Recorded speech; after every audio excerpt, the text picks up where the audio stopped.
Hello and welcome. This is episode 158 of the Filmmakers podcast.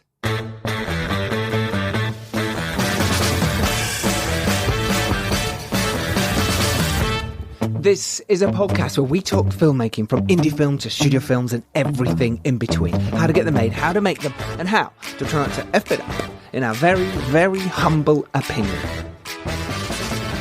I am Giles Alderson. I'm a writer, director and a producer, and my film The Dare is available in the USA and Canada. If you're like your horror, psychological, gory, and some wonderful drama and some twists, then watch it.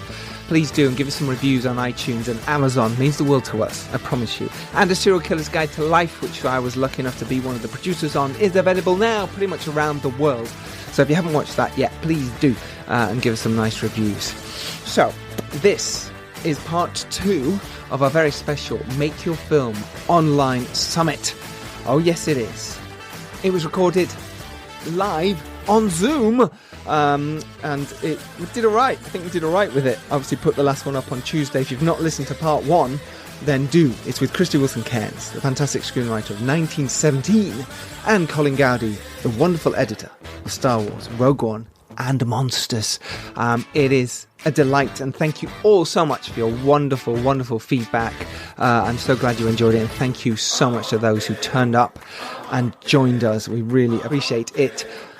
But this part 2 is with producer Phin Glynn. Now, Phin, if you don't know, is the producer of so many amazing films. Also, our second guest coming up after Phin is Jack Binder. He is major Hollywood studio producer. Jack Binder. That's who he is. He's also produced TV and so many indie films. Credits include First Reformed, starring Ethan Hawke and Amanda Seyfried, which was Oscar nominated, by the way, and The Upside of Anger, starring Kevin Costner, and of course Reign Over Me, starring Adam Sandler. He also runs and owns filmbudget.com. So that is coming up very, very soon for you, but myself and Dom decided that, seeing as this Make a Film Online Summit did so well, that we thought we'd do another one. Yes, we are. It is April the 20th. Monday, 6 p.m. till 8 p.m. UK time, April the 20th. So, wherever you are around the world, and I know so many of you lovely listeners do listen to us around the world, wherever you are, you can join us. The link is in the show notes. We're doing it through Eventbrite. But what we're doing is we're going to have to charge a little bit, mainly because it costs the website fees. But what we want to do with any profits we make, we're going to give it back to filmmakers and anyone struggling. So it's going to go into a nice pot that will go into the benevolent fund that is being set up right now, I believe, by Directors UK and BFI and Beck2. They're all getting involved. So we're going to put it towards that. Why not? We're doing this to help you and we love it. So why not support? But it does cost a little bit. It's like £2 is the minimum, and then you can purchase 7. If you're feeling flush and you think it's worth it, which I do, because the guests on the Make Your Film Online Summit Part 2 is, so far we have Scott Beck and Brian Woods, the screenwriters of A Quiet Place. Oh yes, we do, all the way from LA. They're going to be joining us, as well as they wrote A Quiet Place. They also directed and wrote Haunt. I love Haunt. It is a fantastic movie. They're going to be joining us to talk all about how to survive and thrive now, what screenwriters should be doing, and what directors should be doing, and how you can move your projects forward. And of course, we'll be talking how to make your film, because that's what it is about. Other guests are announced soon. We're in talks right now. Exciting. So come and join us April the 20th. That is Make Your Film Online Summit Part 2. Link to that is in the show notes. Right, so some of our guests coming up on the podcast very soon for you. We've got Ravers director Bernard Putcher. We have indie film darling and wonderful all-round indie filmmaker Alex Ferrari, and we're going to be giving away a copy of his book, Film Entrepreneur. Also coming up, we have John McPhail, the director of Anna and the Apocalypse, and director Josh Smith, as well as horror legend Danny Draven. And we've got all those guests coming up for you on the Filmmakers podcast. We are not stopping. We are doing this. We are carrying on. Also, if you are new to the Filmmakers podcast, or if you've been here a little while, You might not have caught up with all the episodes. You might have missed some because there is rather a lot now. 158 of these little buggers that I've done. So I thought I'd remind you or tell you about some of our previous episodes, which have included the director Fernando Morales, who not only directed City of God, but also The Two Popes. We've also had Mark Jenkins, the director of Bait, Anthony McCartan, the screenwriter of Bohemian Rhapsody, Neil Marshall, obviously Hellboy director, and Mark Strong, the actor from Kingsman. We've also had Tom Harper, who directed The Fantastic Aeronauts and Wild Rose, and of course David Koepp, the screenwriter of Jurassic Park, as well as Peter Del Vecchio, the producer of Frozen. That is just a taste. That is just a few of the wonderful guests we've had on this podcast. All you've got to do if you want to listen to any of those is type in their name and then type the Filmmakers podcast into Google or whatever the choice of search bar you want to go into, and it'll pop up. I'm also updating the website as well to make that easier for everyone to find podcasts as well, with the drop-down menu with directors. You'll have all the directors, then writers, all the writers will be there, etc., etc.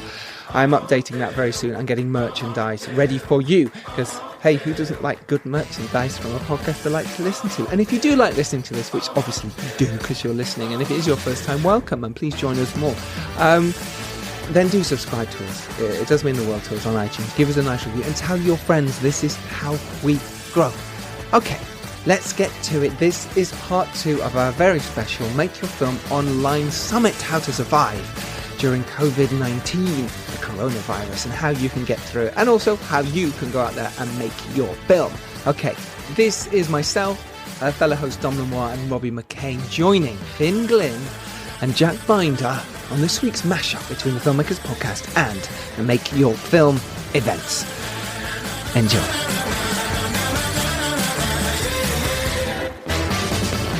Now we have Finn's fantastic windows, so we'll say hello to Finn.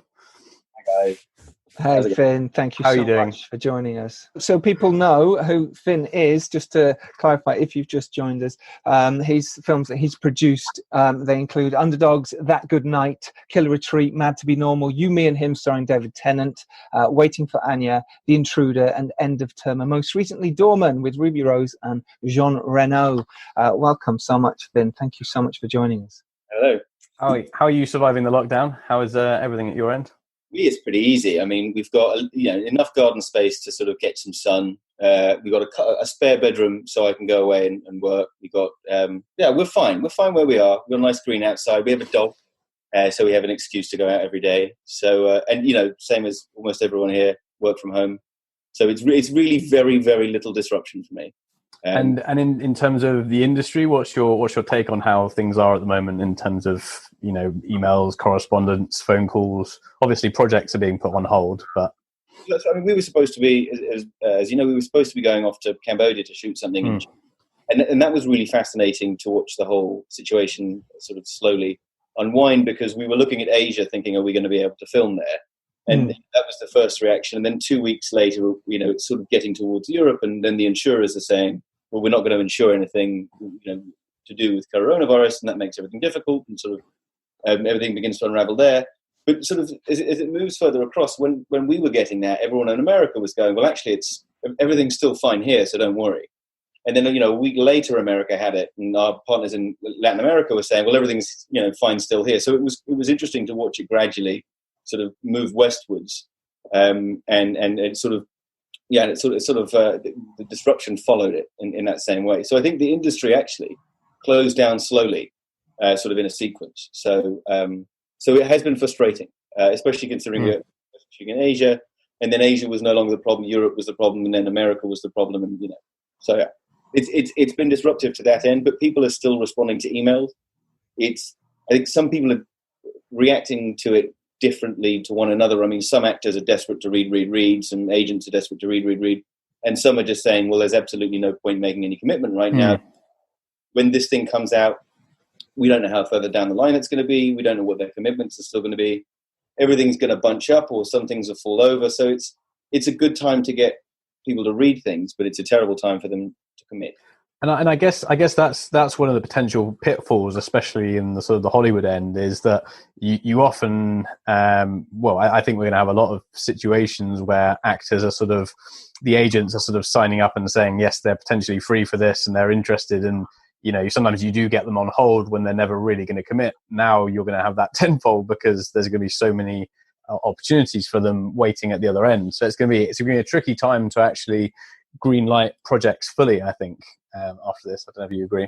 I absolutely agree, and I also think that, I mean, one of the things that I'm interested to see is whether there's going to be a sort of a redistribution of value. I mean, these actors that we're talking about, and their schedules are going to bunch up, and it's going to be harder to get that window in there. But as Colin, I think, was saying, your independent movie is not going to play in the cinema straight away now, right? Because all those movies are going to bunch up. So, are you still making a movie with this idea that it's going to be a theatrical movie, or are you now making it thinking it's going to go on Netflix? At which point should you still be spending the same amount to get your leading actor?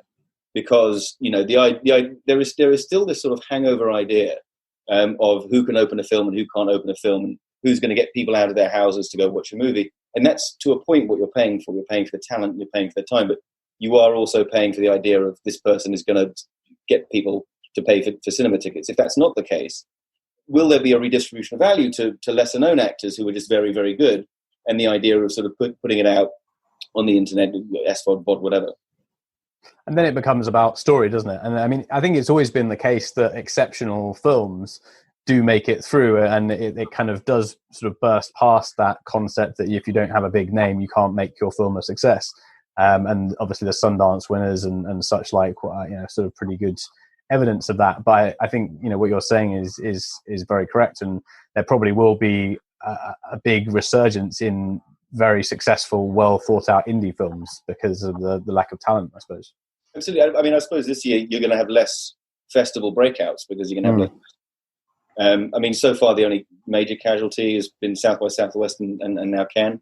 Mm-hmm. But that's one of the sort of the routes through to breaking out that's now gone, I suppose.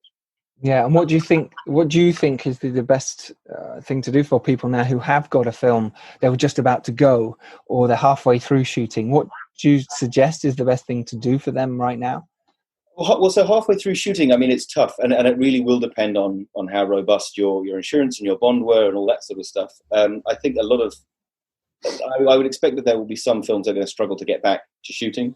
I think some films are going to take a lot longer to shoot. I know someone who had a movie filming out in Morocco, and I think they had 3 days left to film of an 8-week shoot, or so, it was something like that. Yeah. But their leading actor is very much, he's a man in demand. And to pick up those 3 days, get them out to Morocco, get everything ready, I mean, it's threading through the eye of a needle. So for them, I think it's problematic. For other people, it's all going to really depend on what the structure of that project was. I mean, we have a number of adaptations in the works.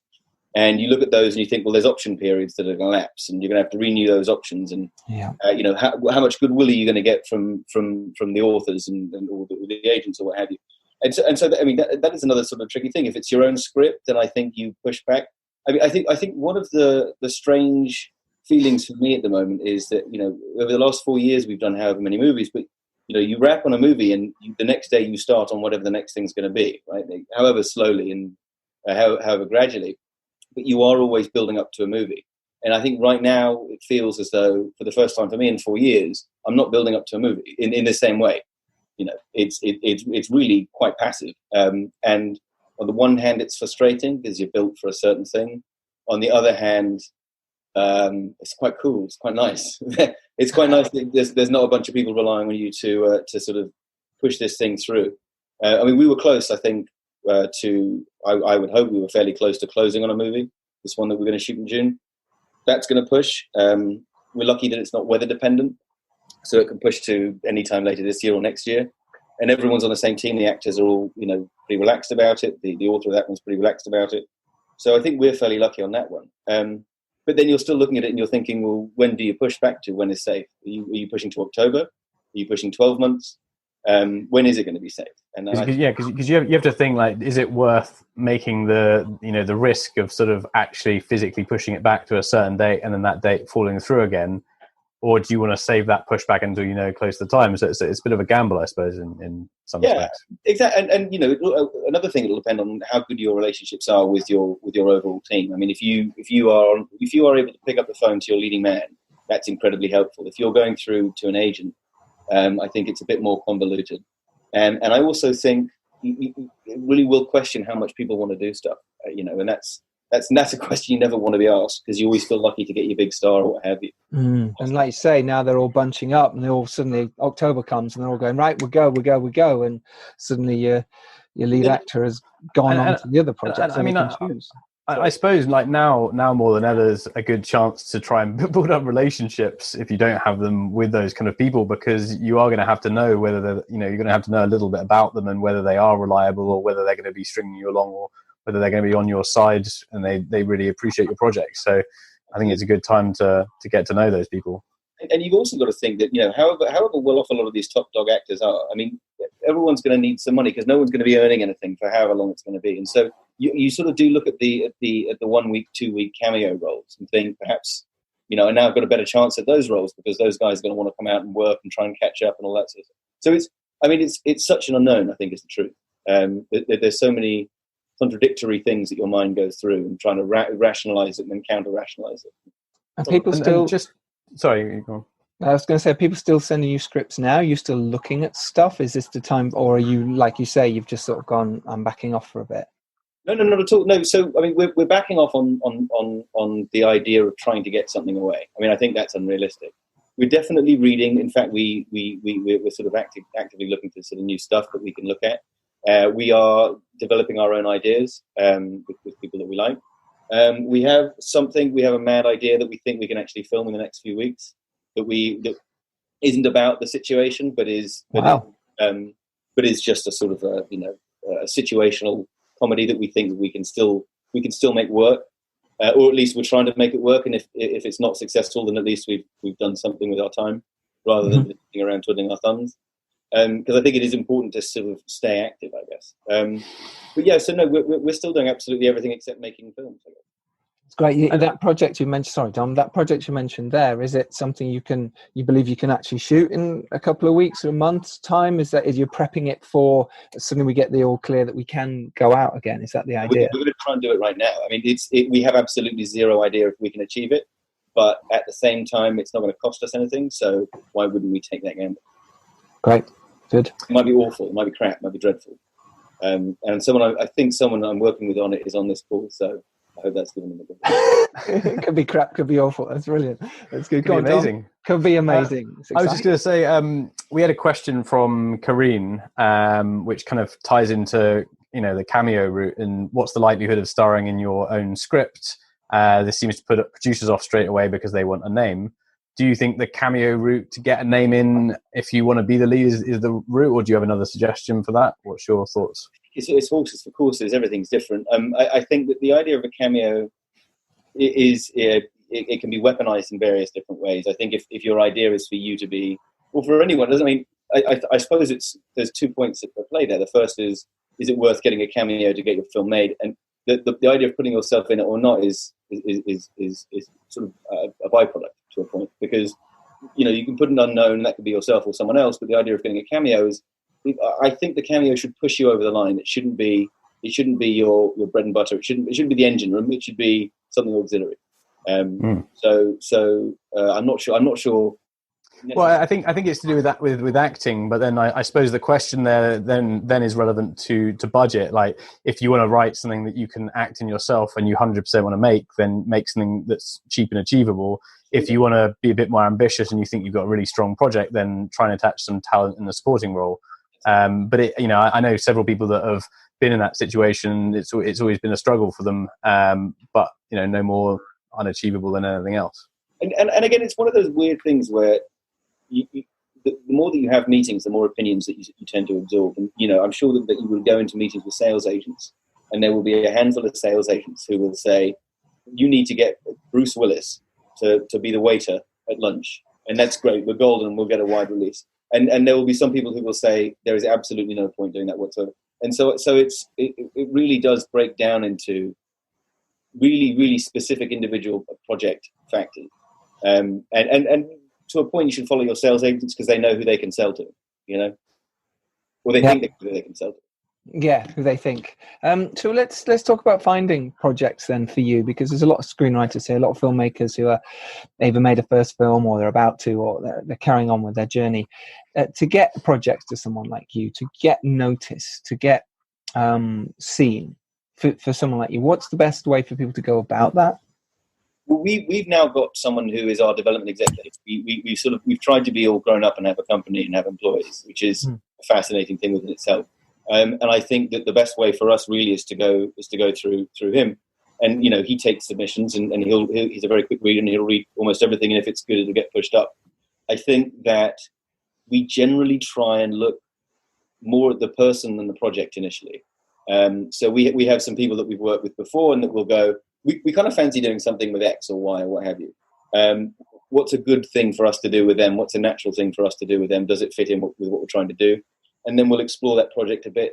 I mean, when I first did, the first year I did Mad to Be Normal was 2016, I think. I took myself off to LA and basically door stopped every single agency for about 2 months with the money that I've been paid from that film. And all I did was I went and saw as many agents that would see me, junior agents, assistants, any proper agents that I could. And they would put me in touch with people who they thought were giving out good projects. And I think one of the interesting changes between the UK and the American industry is one simple word, which is taste.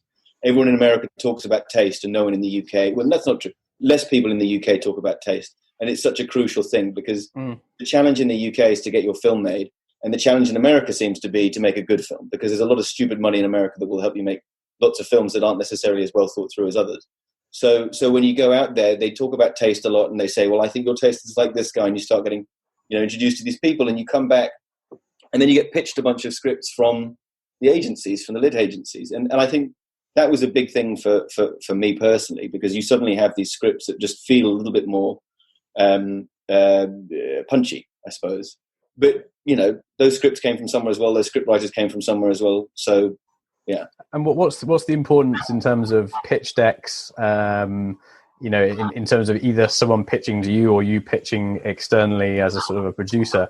I'm a firm believer in getting packs together, because you can kind of get your foot in the door with something that looks, a very high level of professionalism, whereas they might not read your script because it's a big thing to take under, whereas a pack might be short. What's your kind of approach to that side?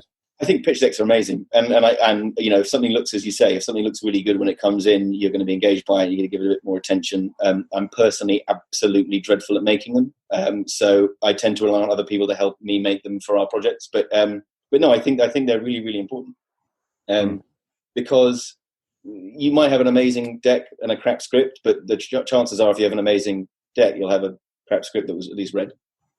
That's so true. I spend a lot of time doing pitch decks and making them look good. And I sometimes, for me as a director, I do it because it's actually really good for me. So I know the exact colors I want. I know the images I want. I know the sound that I'm putting in there. If you put links to things that will sound like it. And I think it's really useful as directors. And I'm sure, Dom, you agree the same thing. Suddenly your vision is now, there it is. That's what I want to make. And for you, Finn, is that really...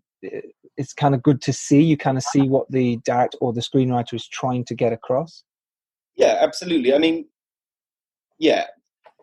So some of them go pretty strange directions, and actually, it's a good point. If you get something that feels really fudgy immediately, if you get a pitch deck that really doesn't feel particularly well thought out, aesthetically pleasing, then you're immediately put off everything. So I suppose that is a really interesting way of at least getting an idea that the director has a clear vision of what they think it's going to look like.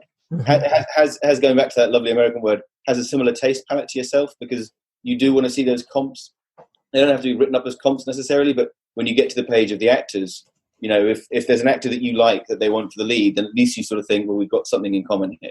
Yeah, absolutely. And just to jump in to explain what a pitch deck is, in case someone doesn't know, I just wrote. Oh, okay, I literally just wrote it down, but never mind. Oh, did you? Okay, yeah. It's basically a vision pack. It's got images of other films or colors, all sorts of bits and pieces. Maybe there's references to other films. You'll have links in there. It's basically your personal bible of what the film is about and what it's similar to, even though you try not to. And it kind of marries up. It marries up the story and the commercials. So if you're sort of showing it to investors, they can see films that are similar. Like they can see examples. Okay, I've seen this at the box office. I've seen this.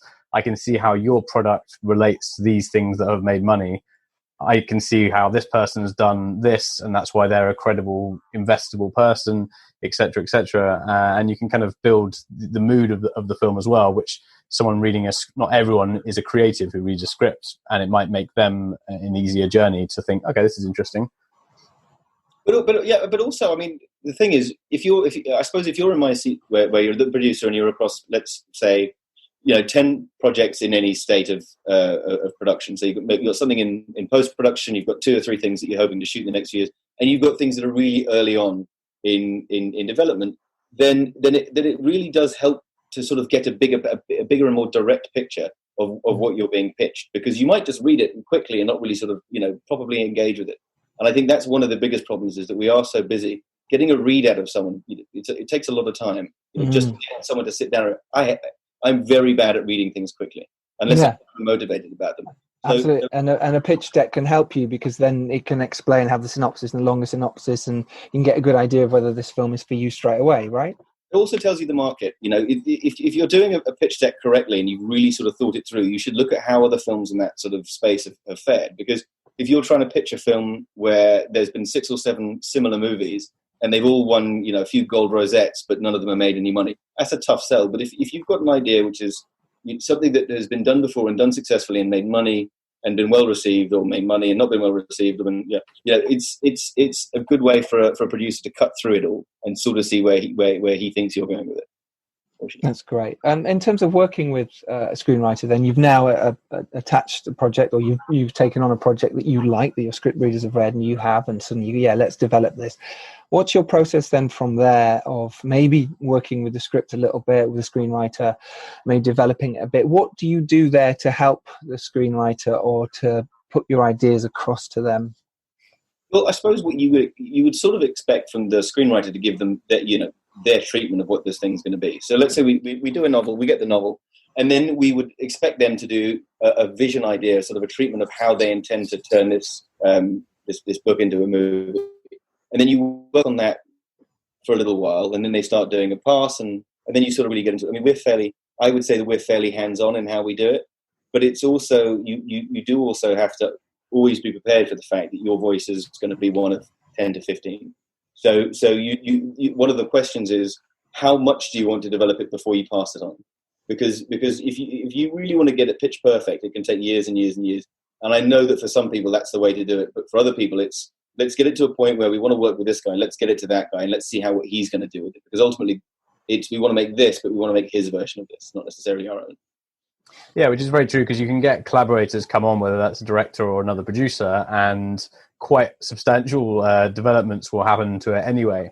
And it's not always about how polished it is or how perfect. It's about them putting their own mark on it. So I guess it's what you're kind of getting at is make sure it's at a level where it interests people and it has its own feel, but leave room to collaborate if that's kind of the angle you're going to, like say if we're going to a studio or something. And it's such a wild process. I mean, we had one project where we brought in, or hopefully in the process of bringing in a director that we very much like, and the agent immediately picks up the phone and says, actually, you're going to have to use one of my writers to do a rewrite if you want this director to do it. And it's such a quagmire, and you can get so lost in it, that I think that, the less time you can spend really, really fine-tuning it and sort of drilling down into it, the better, because it's a collaboration. Mm. What about investors right now? Are they running away, or are they just scared of the market? And if you are, to double up the question, and if you are pitching to them just generally, what's the best way to do this with your pitch packs and your waterfalls and your investment? What would you do as well? First of all, obviously there was 2 questions there. So the first one about investors at the moment, and are they running away? I think from where I'm sat, I have absolutely no idea where the investors are in their own heads, because this thing is, we don't know if we're at the peak of it yet. We don't know if are we in act 1, 2, or 3 of this thing, I guess is the question.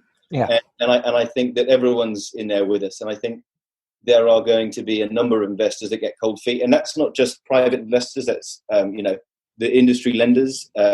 What are all of the companies that are offering to buy your film and put MGs down, are they still going to be there when you deliver your film? Are they still going to be there when you come to close all of your contracts on the film? So I think everyone's pretty scared. And the idea of going to investors right now is not something that I'd really do. It just doesn't feel like like the right time to be going to those guys and trying to close that. And I think because you can't give them any concrete result, can you? Really? No, and that's what they need. At the very least, there's a few things going on right now. The sort of the heart of it is this lockdown situation, and I think that is the first thing that needs to go before we even start talking about anything else. I mean, until you're able to work out what the insurance situation is going to be, then I don't know. I think you're chasing shadows slightly. So yeah. Now is not the time that I go to an investor. So the answer is I have no idea what the investors are doing because I wouldn't ask them.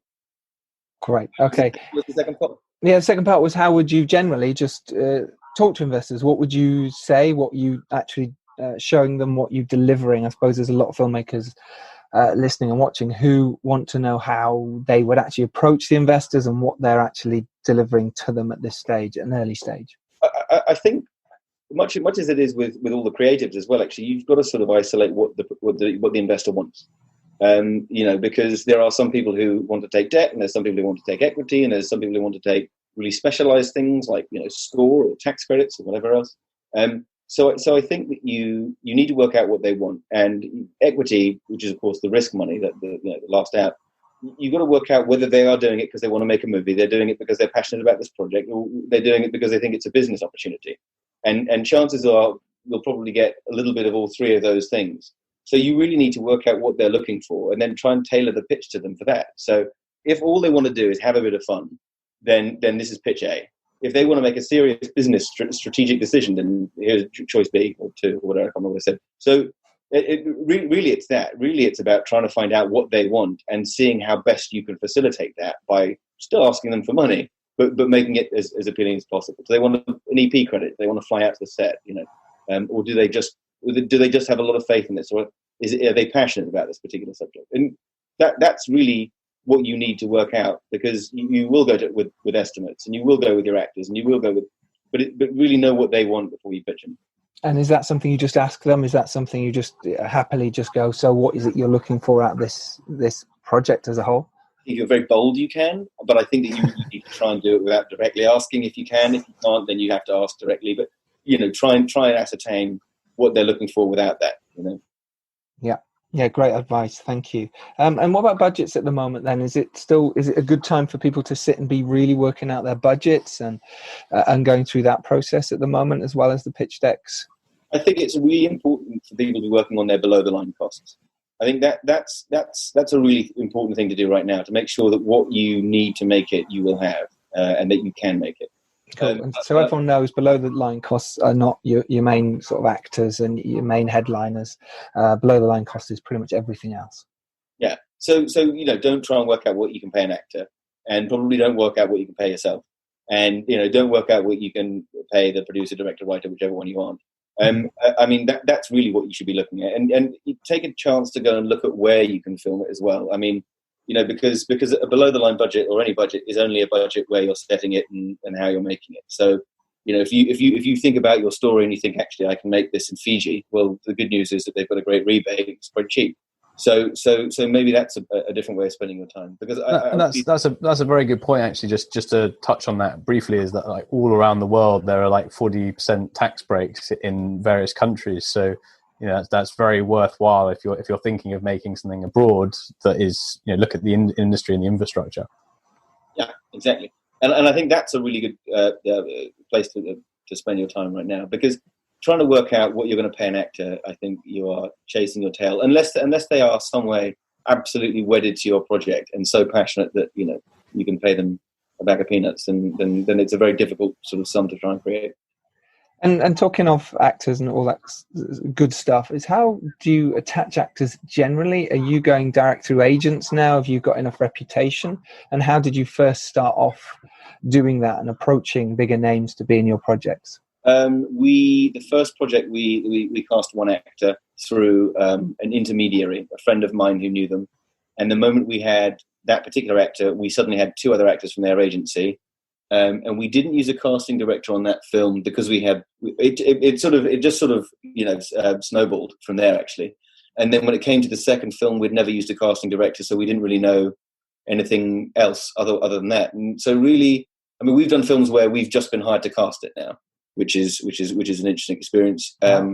So yeah, we tend to cast it ourselves. But that's not to say I wouldn't work with a casting director. I just haven't worked with one yet. I'd love to at some point, see what that's like. But yeah, no, for us, I think we're in a place where we can pick up the phone to a few agents at least. Is there anything you felt that you had to have achieved in your career? Was it kind of working with David Tennant and people like that and Elizabeth Moss, or was it just like long-term relationship building, keeping in touch with them, finding out what they're up to, that kind of thing? That's exactly it. And I mean, I've been doing this for sort of 4 years now, and actually, strangely enough, some of the junior agents that you sort of get put talking to, if you've got a sort of a marquee actor, but you're making a smaller film, a lot of the time you'll get put in touch with a lot of the day-to-day with the agent's assistant. But even in 4 years, those guys now have their own lists, and they have a couple of guys or girls that they're now looking after who sort of kicked on. And so really, it's trying to grow with your friends is a genuinely quite a big thing. And if you've got a friend who's at one of the bigger agencies and they've grown in their career, and you're still trying to work with them and bring their younger and less experienced actors in where you can, then you want someone else at the agency that isn't with them, then they're much more likely to pick up the phone and say, hey, will you speak to my friend? He's got a cool project. And that's actually a very good point as well, because a lot of the time, unless you do have like a hotline to the direct agent, it will be the assistant that will pitch for you. It won't be your pitch going to them. It will be their version of your pitch who will be going to their own boss. Mm-hmm. So it's down to how much they're impressed with you, whether they're going to fight for your project, to sort of really push it and say, I think this one's really good, you should read it, over 100 other people. Absolutely. Yeah, and what about working with directors then, yourself as a producer? How's your process there in terms of, the whole prep production and then on set and then also in post? What's your process working with directors, and what should producers do? I don't really know what producers should do. I think in my experience, it's been such a variation on how directors have been.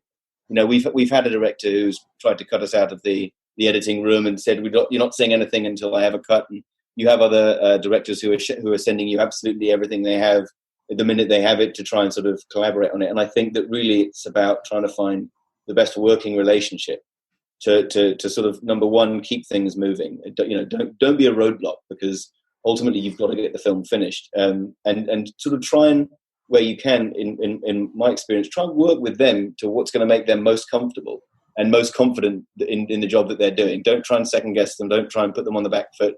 Don't make them nervous. But also, when the time comes that you do see the film, if there's stuff you don't like, be as direct as you possibly can be, in the most polite way you possibly can be. But yeah, I think I'm a producer that tries to support the director, even if it's a tricky situation. Great. Finn, that's amazing. I know you've got Thank you very much, Finn. Go look after your kids. Should we bring Robbie in for a second? We might have a lovely question from our audience. I'm going to unmute you and bring you in, Robbie, before you go, Finn, but we really appreciate your time. Absolutely. It's got darker and darker in our rooms as well, hasn't it? Yeah. To come and see each other. Hey, Robbie, we got a good one. Hey. So we've got one from James, who's asked, he's looking to shoot soon, and do you think we need to be careful about filming at the moment in case we're accused of not following government guidelines? Yes.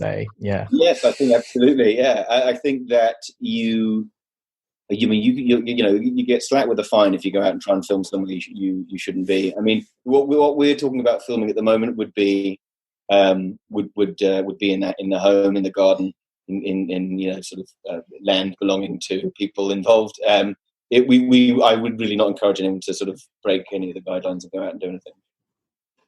Great. Super. Robbie, we've got another one. I've got one from Chris, and he's asking, are film festivals still the best route for undiscovered writers? And are there any other routes you might suggest? I mean, I'm not, having not sort of ever been a writer. It's a tough one for me to ask. I still think agents are a good place to go to. I mean, and going back to what I was saying about the actors' agents, if you junior literary agent to read your thing, then those guys are going to be agents pretty soon. So if you feel slightly on the lower rung of the industry, try and talk to other people who are sort of who are open to talking to you. And I think those junior agents read a lot, and that's not a bad place to start. But having never written anything, it's tough for me to say. Brilliant. Thank you, Finn. This has been amazing. Thank you so much for your time. Thank you so much. Thank you very much. Take care, Finn. We'll speak soon. All right. Perfect. That was Finn, everyone. Phin Glynn, amazing producer, and I hope you learned something from that. Shall we bring on our wonderful last guest? Dom, what are you saying? I think we should, yes. He's been Oscar nominated for best his film First Reformed, which starred Ethan Hawke and Amanda Seyfried, was Oscar nominated for best original screenplay. He's also produced The Upside of Anger with Kevin Costner, which for New Line Cinema, Reign Over Me, starring Adam Sandler and Don Cheadle, which is fantastic and so much fun, and Donald Sutherland was in there as well. Also Man About Town, Ben Affleck starred in, and John Cleese, he did that for Lionsgate, and The Mind of the Married Man is a HBO original series which starred Colin Firth, Alan Rickman, Rebecca Romijn, and Bill Paxton. Jack, welcome. Hello. Thank you. I'm trying to turn off this background. I don't know. I love your background. I thought you actually were there. That's amazing. That's down at the beach, huh? Hi, guys. That is fantastic. Bring some optimism in. The only way it doesn't look real is when you move, because it gives it the weird head look. Basically, okay, I'll stand still. How there funny. You go. Yeah, basically, Jack's got a CGI screen behind him. Yeah, I think you've just got to go in settings and change it. But it looks great, Jack. You look great. I'm enjoying the palm trees, so yeah. Okay, yeah. I'll leave it. You do you. Hey guys, how you doing? How's everybody holding up? Yeah, good. We're holding up. Yeah, we're all holding up. And I think everyone in the group is as well. And I think they're all, very grateful for everyone's time, and especially yours. Tell us what it's like over in LA at the moment, and the feeling and everything like that, and what everyone's journey is right now with this whole pandemic. Yeah, sure. Well, first and foremost, I just hope everybody's safe, taking this very seriously. I hope everyone's family, loved ones are well. I wish everyone well. And just really everybody's it's an important time to come together, support each other as we're doing here, as you guys are doing wonderfully here, and be safe and take this deadly seriously. This is the most contagious thing I've ever seen in my life, and there's just too many people around the world not taking it seriously. So I just start out by saying that. Take care of each other, take care of your health, and take this extremely seriously, and and spread that message out. It's so important. A lot of people think they're immune to it. There's a lot of misinformation out there about who can get it, and if you're young and healthy, you're safe. But not understanding you could be a carrier and taking it to grandma. So it's true, and there is a lot of misinformation, Jack. You're right, and I think the same in the film world as well. There's a lot of misinformation. What's the word on the street with the film world in LA at the moment and producing? Yeah, how's the industry? Well, there's no word on the street, as you can imagine. It's empty. Yeah, imagine. It's a bizarre time. It's a very strange time right now, as you can imagine. It's 9/11 all over again, for people who are old enough to remember that, and it's 2008 all over again in some regards. So we're in very uncharted territory. I think everybody's just trying to make their way and figure it out, to be honest. I don't think, obviously there were never any strong answers to begin with, so now even less so. What are you kind of doing in terms of projects that you had in development, or that you were kind of quite close to moving ahead with, or green lit? Are you still keeping conversations going? What's your kind of approach on that side? Yeah, well, my message to everyone is same as it's always been in this industry, and even more so now, is just keep moving, staying vigilant, staying motivated, and perseverance, and staying strong, and the long run. And here we are, and it's the same today. So moving everything forward, staying motivated, staying focused is what I'm doing. I had projects that got shut down. Who knows when they're going to start back up again. Spent years getting them going, and here we are. So, but this is a crisis. So you've got to improvise, keep moving, On the development side, I'm keeping all my projects moving forward. Very focused. This is a time. This is in a sense, take away the tragedy and the crisis and how awful this is. It's a blessing in that it gives everybody a moment to pause and really look inside what they're doing and focus on it. And that's what I'm doing. I mean, I'm using this time very productively, and I suggest everybody watching does the same. This is a kind of a gift that you can just focus on your production, your work, your script, your development. So stay motivated is my message. So how do you go about developing projects, whether that's kind of taking on a script or an idea? Do you have a commission writers? Do you use pitch decks? Like, what's your kind of process? Obviously, you've got Film Budget as well, which is your whole company that does a lot of services. So I just wondered what your approach is as a producer. Yeah, I'm pretty streamlined. I'm an independent producer. I was on a lot at Disney and on a lot of Columbia Pictures and the studio system. And I go back and forth, in and out. I did a film for A24, as you know, but I'm also an independent producer, so it goes back and forth. Very streamlined. I don't have a big staff. I have people come and go that work with me. I have a lot of colleagues around the world that I collaborate with, but I'm pretty streamlined. So I have my set of projects in development, production, pre-production, financing, and I just focus on moving those forward at all times. I like into an echelon. You just got to move everything forward. Keep the echelon moving. And I'm tripping out looking at that. I know, look at that. It's kind of really trippy screen that you've got. You mentioned there about... My green screen, gaffer and gripper just gone to blank. Occasionally it looks like there's a parrot behind your head. It's amazing. You mentioned about you're still working now and you're still developing and you're still doing whatever you can. Can you go a little bit into detail about what that is and what our fellow filmmakers and listeners can do right now? Well, I've got several projects, so it varies from one to one. Each one, most important is the script. So this is a good time to really focus on the script.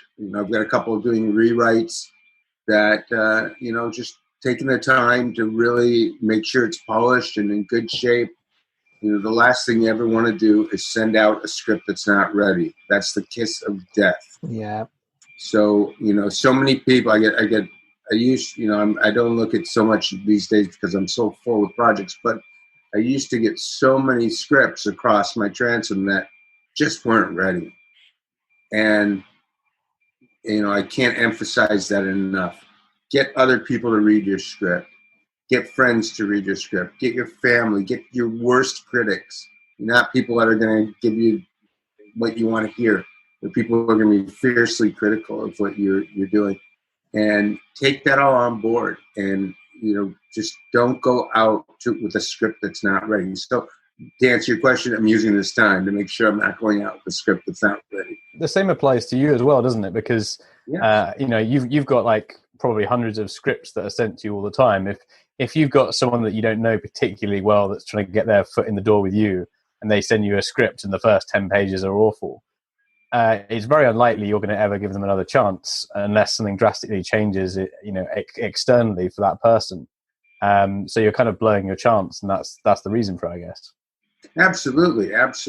And it applies to, like you said, it applies to me as well. If I go out with a script that's not very good, I'm never going to get my phone call picked up again by that person. You only get one shot with people, really. It's the famous adage, you only get one chance to make the first impression. And so you got to make sure that it's good. So using this time to really look at all the projects to make sure, can we use this time to be improving the script? Is there anything we can be doing to improve the script?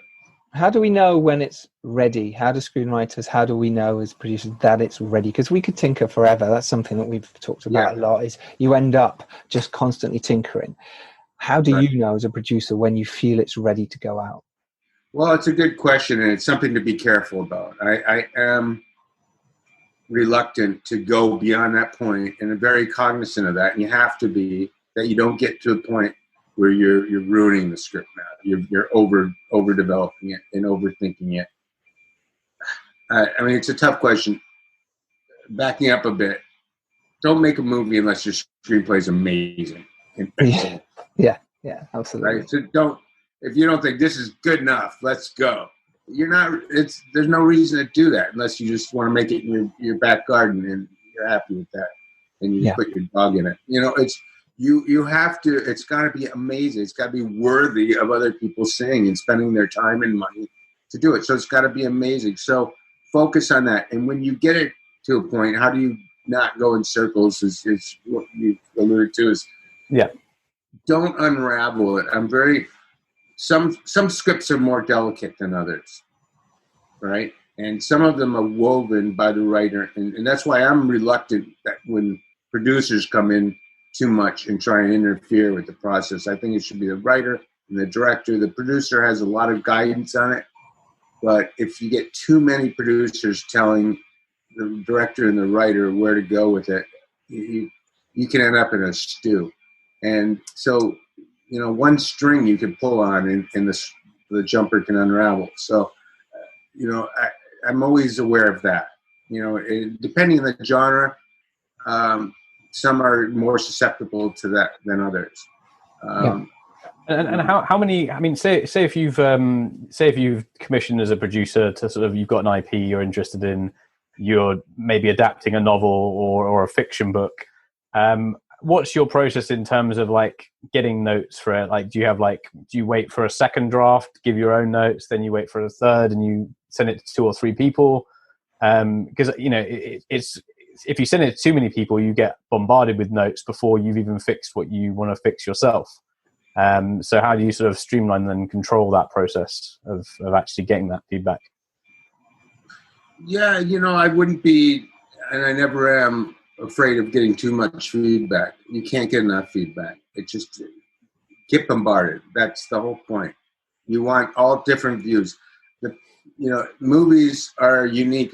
Everybody's got an opinion about a movie. Mm-hmm. And if everybody's got a unique opinion and everybody has a valid opinion. And, we used to, a long time ago when I first got in the industry, there used to be an era of, we know what we're doing and we're really Hollywood, and don't you try and pretend that you know what you're talking about. And that's, as you get wiser and older and gain more knowledge, and I think you realize, wait a minute, everybody's got a valid opinion, and don't discount anybody's opinion. So, I've had great comments come from every person on the set that I'll take into consideration. And likewise, my friends and my family and my colleagues, I'll take all their feedback. So especially if you're starting out, you're beginning in the industry, you're going out for perhaps the first, second, third time to certain colleagues, make sure it's right. Get all the feedback. Don't be afraid to be bombarded with comments. And then you're going to have to filter them. You have to filter them out and see what's the common denominator, And that's actually a very good point as well. I mean, we kind of touched on it earlier, but you may get lots of different people give different suggestions for an area, but generally if 5 or 6 people have all given you the same area, you've got a problem with your script, you've got to do something with it. Whereas if there's one unique note, then you might think, okay, yeah, maybe I don't agree with this, maybe I do agree with it, and then you can look at it differently. I get that all the time. I get some people, everyone says one thing for sure. And I just know that's a problem. If everybody says that, there's a problem. And that's why you're doing it. That's the process. That's the process of getting feedback, because they're your audience. They're representative of your audience. Yeah, that's great. Thank you, Jack. Let's talk about, actually, once you've got it developed and once you've now got it out there and you've maybe even shot it. We're working with directors then. I suppose we just touched on that with Phin, but it'd be really interesting to know your thoughts of working with screenwriters and directors as a producer and actors. What is your process there? How do you make everything come together and be the gel that you need to be as a producer? Yeah, well, first of all, I'm going to say I'm just going to defer to everything Phin said. So that was terrific. He was great. He had great advice, and I would really encourage people to take to heart what he was talking about and saying, because he really nailed some good points on that. My approach is I like to support creative talent, and that's what a producer should do.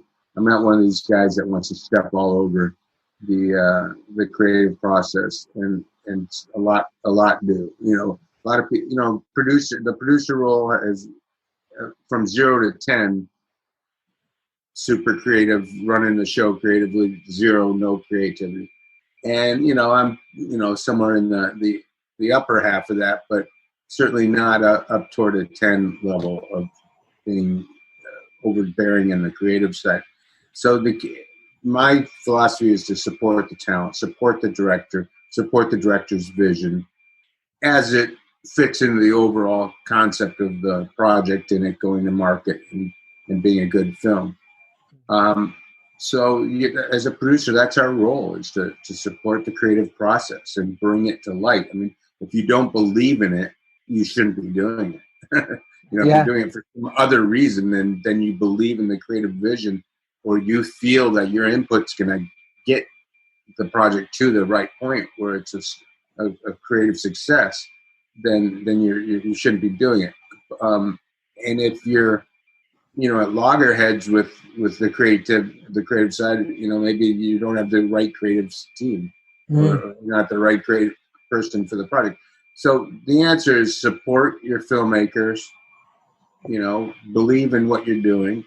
It gets back to day one concept is passion for a project. You just got to have absolute passion for it, or there's no point in doing it. It's just too damn difficult. It absolutely is. It's really difficult. Working with it is. I'm working with actors as well. Then obviously getting Ethan Hawke and someone amazing like that to work with you is just incredible. Kevin Costner, all these people. What's the process of approaching them? What's the process of actually working with them day to day, and any pitfalls that we should learn from that we all want to achieve and work with these type of people? Yeah, they're not easy. It's tough, and it takes years. One thing people, it's so funny. I was working with some filmmakers. They said, "You know what? We're just gonna go. I've been working on this for 2 years, and I'm tired of waiting." I'm like, well, Martin Scorsese waited 30 years to get Silence made. Luckily, he was making other films in between. So Exactly. And, some films take a decade, so it takes a lot of time. You're not going to get it overnight. And if you're going out, one thing to keep in mind, if you're going out to a big name talent, they're busy, they're booked. And as Phin mentioned, or one of the other guests, we're in a hugely disruptive market, and that was in a disrupted market to begin with. And it's kind of in a steady state of disruption these days, every year. So let me be straight. It's difficult to answer your question. It's very difficult. The talent is in huge demand. Now it was really difficult before the entire world shifted to streaming with a vengeance. Before the billions were thrown at the market. So now you have this enormous amount of money going toward a smaller and smaller talent pool. So these people are busy.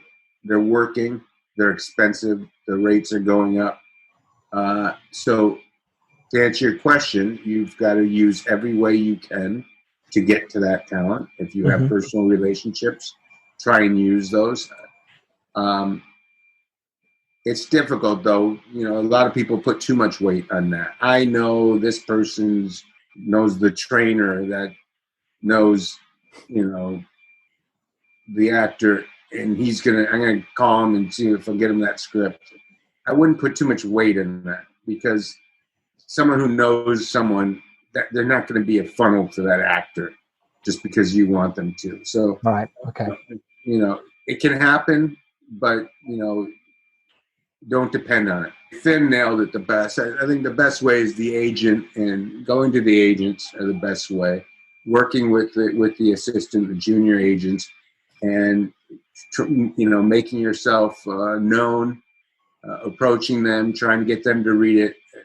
Agents are the best way. I mean, of course, there's a personal relationship directly with the actor that you can pick up the phone or the mobile and call them, then fine. But just, I wouldn't put too much. There's so many times where people put so much reliance on, I know a guy who knows a guy. Yeah.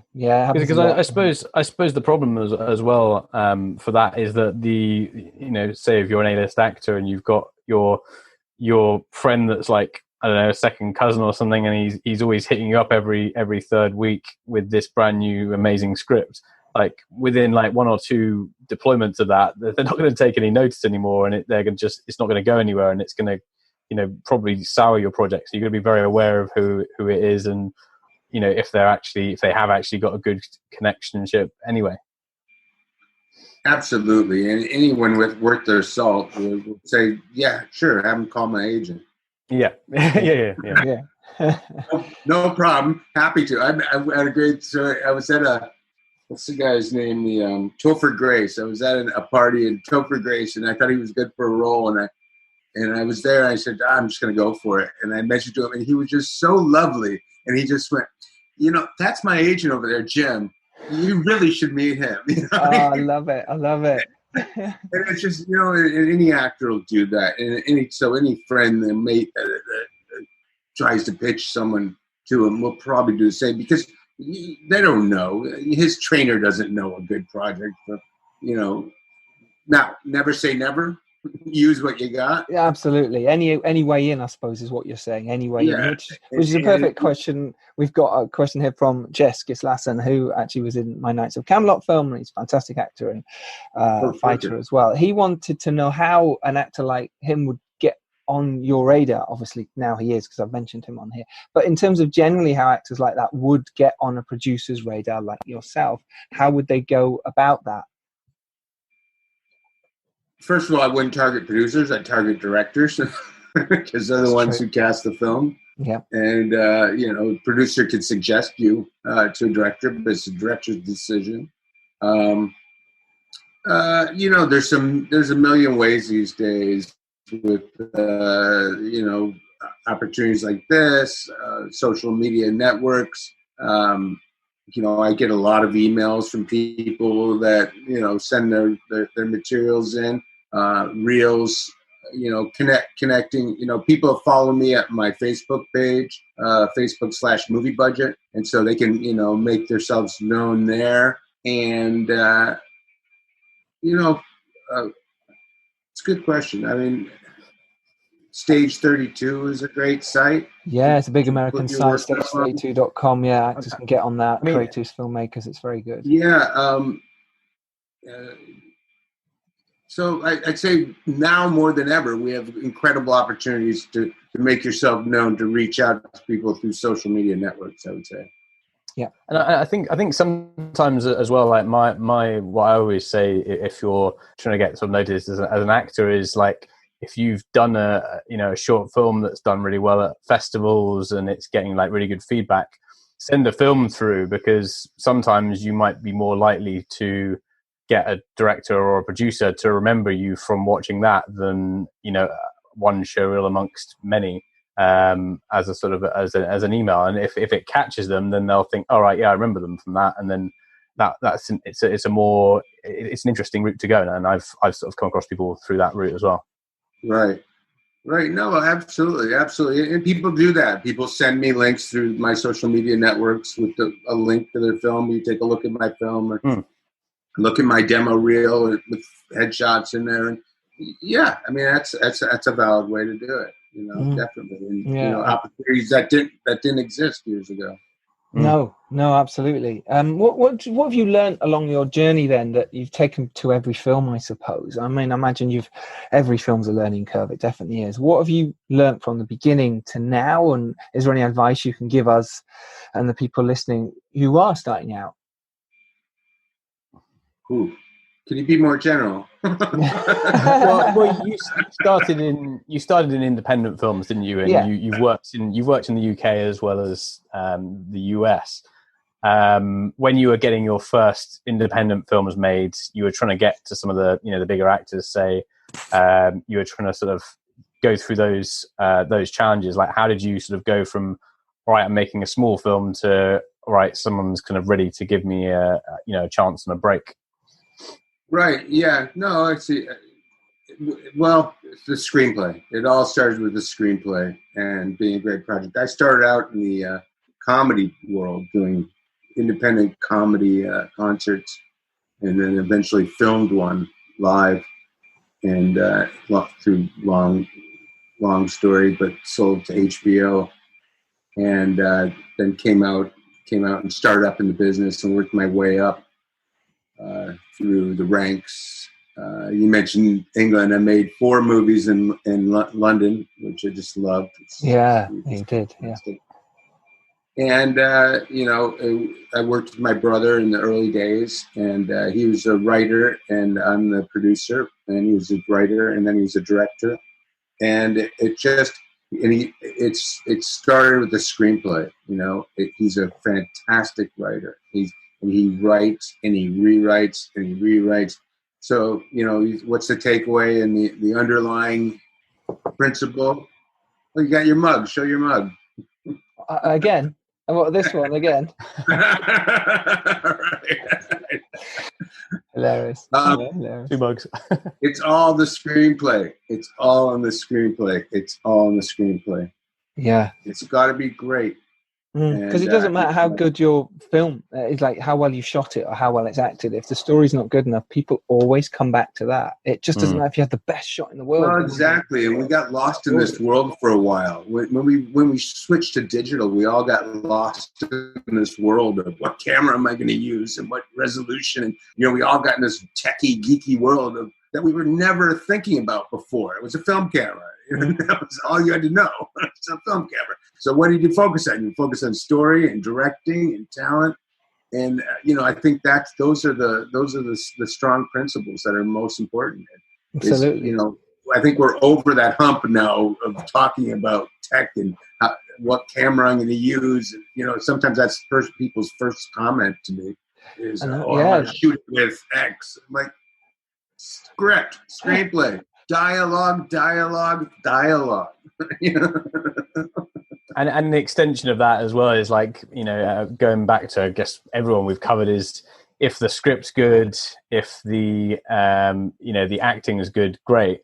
But if you're an editor and the acting isn't good, it doesn't matter what you do. There's no fixes. You can do so many fixes for continuity. You can do pickups of story. There's all kinds of things you can solve at all stages, but you cannot fix bad acting. Or a script is harder. You can throw enough money at it and you possibly could fix it if the other things are in place. But that's the exactly well said. And I'm not an actor, but I imagine it's difficult to act poor lines, badly written words. Yeah, you see a great actor. They look great because they're saying great dialogue in a great setting and a great script. You go, that actor's amazing. Well, there's part of it was the writing and the directing, obviously, and there are great actors, but any great actor, I imagine, will tell you it was the script, and they'll thank the director and they'll thank the writer. Yeah. So we got one from Will Kelling to everyone. If you've been lucky enough to shoot a film during lockdown, would you recommend getting it out there during this period, or keeping your powder dry till the festivals are all open again? Nice. First of all, do not shoot a film in lockdown unless you're on your own in your basement. Yeah. No, I think if it's in editing stages, say. Okay. The question is, should you put it out now or wait for festivals? Yeah. I would imagine festivals are still taking submissions, so you could submit it to festivals if you think it's ready. I think now is a good time to do submissions, probably. Obviously, all festivals are on hold. There's a lot of online festivals going on. It depends on what the film is. Obviously, there's a million different aspects to look at. What's your goal? Now's a great time to focus. What's your goal in the film festival world? I'm working with a director who has a project, and he said, what should I do with it? What should I do with it? I said, well, what do you want? What's the outcome you want? Are you trying to get the widest possible audience, or are you trying to help your career? Are you trying to get noticed as a director? What's the outcome? So I'd say, look at that. What am I trying to achieve here? Because it might be, everyone might have a different angle on what they're trying to achieve, whether it's be known as a director and advance their career, get the film sold and distribution, get it to the widest possible audience, get it to the best, most niche distributor. So it depends on what you want to do, but you should definitely be looking at doing festival submissions now. I think it's probably a good time. I'm not that dialed into the current, this week, when I say current, state of affairs of film festivals, but I would imagine there's a lot of judges with free time in their hands that can look at video link submissions. So, I mean, my take on the whole festival thing and whether you should get your film out is kind of what Jack says. Is it depends if you want it to be a festival. If you think it's got a good chance at festivals, like for my feature, my approach was to hit up festivals, press, and the cinema run all kind of around each other, and build up a presence for the film through that, which then informed better sales agents' choices afterwards. So it depends if you just want to get it out to sort of maybe a more mass market where it's going to be difficult to make an impact at the moment. Yes, you'll probably get it out there, but it depends on whether you've got the tools to get people to actually watch it amongst a lot of content. A festival run, if you think it's got a good chance, then you'll be delaying it a little bit, but you can probably get it onto the same channels as now, and there'll still be people interested, and you're still trying to fight for their attention anyway. So that's kind of my take on it. Giles? Yep, totally agree. I think I'd personally I know we're doing this with Knights of Camelot. We're putting it out as soon as possible, as far as I've heard, just because now's the time. Why would you? Well, people have got a chance to put eyeballs on something and go, well, actually, this isn't a bad idea. So my take is, if you have a finished film now, I would say push it out. But you've got a kind of distributor kind of in place already. So I guess that's another side to Will's question: is this an independent film you're looking to find someone to host it, or have you got a sort of some kind of system behind you? Because in Giles's case, that makes a lot of sense. Yeah, well, the same thing. Distributors are looking for films right now. They're going, well, hey, give me films, because we can get them. We can get eyeballs on them. So, I mean, I don't know how you feel about that, Jack, but that's what I personally think you should do, is push them out now. Okay. No, I agree, and it depends. Again, it depends on A, what the film is, and B, what's your goal. Yes. If your goal, if you have a film like you do, that's a high quality film. I can only imagine. I can imagine too. A feature film with quality actors, and I don't know what the distributor, but quality actors anyway, and get it out there, and it's ready to go. Yes, get it out there. If you're going to step it through the film festival world, I'd say maybe you want to delay your plans and be more strategic. Yeah. We've got a question from, I imagine it's from Robbie. Well, should we bring him in? Let's bring Robbie in. And he can ask this question. Robbie, you ready? I'm bringing you in. Have you got matching attics, guys? Yes. We're actually just neighbours. It's like that skylight just leads to Giles's house. Robbie's just sat next to me. Look, I just high-fived him now. Ready? Oh, wait, that way. Ready? Now you got to do the cup pass across. Wait. I don't have Anyway, Jack, what are your tactics for dealing with either studio suits or kind of independent finances to fight for like the minimum budget that a script might need? Good question. You have to know your cost, first of all. You can't fight for something you don't absolutely know inside and out. So you have to know exactly what your film costs, and then you can defend on that basis. If someone says, well, we need to do it for less, we say, well, then I'm going to sacrifice this, and this. So you need to defend it. So the strategy is just know your cost and defend it. For example, I had a film where I had closed the deal for, let's say, $10 million. And then someone came back later and they said, "Oh, we want to do it for $2 million." I said, "No, not with me. Not with me. You don't, because that doesn't work. I know the cost of it. I made it a $10 million budget. You know, I consult a line producer. I'm also a line producer, so I consulted myself, and I knew the cost of it. And I just knew it was undoable at $2 million. So that's an extreme case, and there's everything in between, 20 million down to 15 million, and 15 down to 10, 8, 7. One thing is they will always ask you to do it for less. So you know that. When I budget films, I budget several different levels if I have the time, and because I know they're going to come to me and say, "Can you do it for less?" And I'd rather just say at the time, no or yes, I can, because you're just going to waste time otherwise going back. So key programs is filmbudget.com. I help fellow filmmakers know the cost of their film, because that's so important. I had so many people coming to me saying, how much should I budget this for? Will you budget this for me?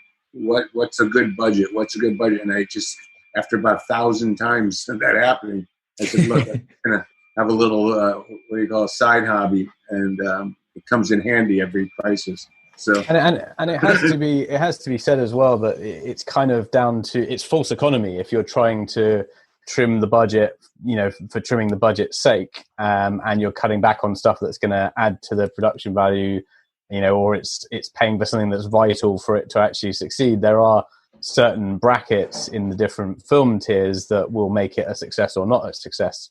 So obviously you've got to think of inventive ways to do certain things, but trimming it for trimming its sake can be, especially if it's like a week of post, for instance, and that's the difference between a glaring error in your film or people not noticing, then that's a massive impact on the budget. Yeah, absolutely. That's why you've got to work with your writer and your director and know ways to do things more efficiently if required. But the underlying principle is you've got to be realistic with your film. What's it worth in the market? What's the market value of the film? If you're making it for more than it's worth to the market, then of course people are going to tell you to lower your budget, and they will have a real smart reason to do that. But as you said, if you're getting false economies by making a terrible looking film, then you haven't achieved the goal of making a great film. So you've got to balance those out. But fortunately, we're in a world where streamers are just chucking money at the project, so that's good. And that is where the money is now, isn't it? Like the Netflix and the Apple TVs and the Amazons, like that's where they're throwing big money at IPs to get stuff made. And it'll probably change. Right now there's and this world's going to change it. Here we are. It's amazing how things can change overnight, and they have. We probably very well will see a pullback now on this exorbitant growth in budgets. I mean, we were going the opposite way for years in the independent film world, cutting budgets. Now, with the streamers in competition for projects and talent, the budgets were going up like crazy. But now with the financial condition all these companies are going to be in, it's probably going to go back the other way. So, you have to be prepared to answer your question, know your budget. Have a professional budget done by a line producer, UPM, production manager, or filmbudget.com, and know your cost. Know what your film costs, because then you can be flexible. Brilliant. Jack, thank you so much. It's incredible advice. Fantastic chat. Thank you so much for your time. My pleasure. And this has been brilliant. Dom, thanks, Robbie, as well. Yeah, Robbie, you've been amazing, as always. Shall we bring everyone in? Because we would like to do a photo. Yes. 50 it's going to speak of you, do we? So we do that. So if you all just want to get your videos in first. Do I have to do that? Oh, God, I think I've got to do each and every one of you individually. Hang tight. Martin, one of our Make the Film classics. Hey. Right, I've just muted you all. Except Dom, I need to unmute you.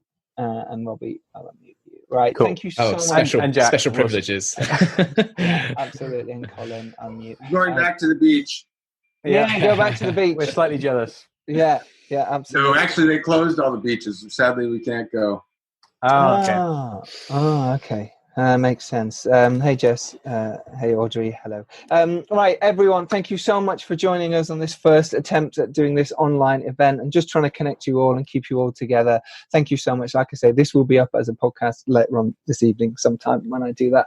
But thank you very much for joining us. And we'll be doing another one April the 20th, right, Dom? Yes, we will be back. Yeah, I think it went pretty well. Technically, we'll work on a few things for next time.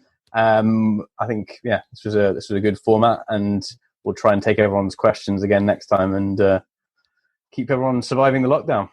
Yeah, absolutely. Thank you, everyone. Thanks for having me, guys. Take care. All the best. Keep up the great work. Thanks, everyone. Guys. Stay motivated. Stay motivated. Do it. Let's go out there and make it film. Make it happen. Yeah, don't go out there. Yeah. Bye. Bye.